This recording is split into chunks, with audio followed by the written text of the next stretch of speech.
Fenomena permohonan SP3 berbasis restoratif justice yang diajukan oleh Roy dan kelompoknya menandai satu titik balik penting dalam dinamika kasus pencemaran nama baik terhadap mantan Presiden Jokowi.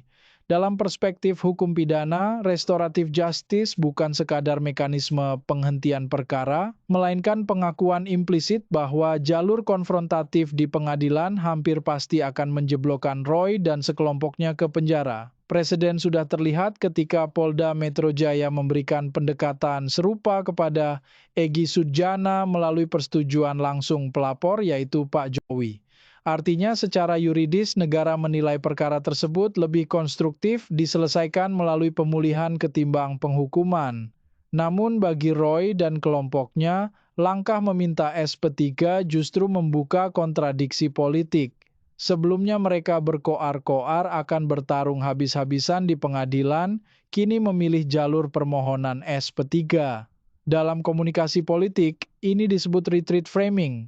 Mundur teratur untuk menyelamatkan kerugian yang lebih besar. Pilihan yang tersisa secara rasional hanya dua, yaitu meminta maaf kepada mantan Presiden Jokowi atau menghadapi proses peradilan yang hampir pasti berujung pidana penjara.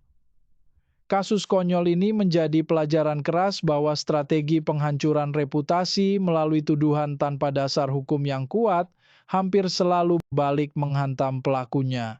Indikasinya terlihat dari perubahan sikap elit politik, termasuk sebagian tokoh Partai Demokrat yang mulai menjaga jarak karena menyadari risiko elektoral bagi citra partai dan kepemimpinannya. Di sisi lain, belum adanya sikap tegas dari kubu Anies Baswedan memunculkan persepsi publik tentang ambiguitas politik, seolah ada keuntungan elektoral yang sedang ditunggu dari kegaduhan ini. Lebih beberapa tersangka diketahui memiliki kedekatan politik dan merupakan anggota tim sesnya di masa lalu. Pada akhirnya, kasus ini menegaskan satu hukum besi dalam politik modern. Propaganda yang menyerang kehormatan pribadi tanpa bukti kuat mungkin bisa menciptakan kegaduhan sesaat, tetapi hampir tidak pernah berhasil menghancurkan legitimasi jangka panjang. Yang runtuh justru kredibilitas pihak kotor yang memulai serangan. Bagi masyarakat Indonesia sudah jelas mereka tidak akan memilih mereka atau calon yang mereka pilih di Pilpres atau Pilkada mendatang.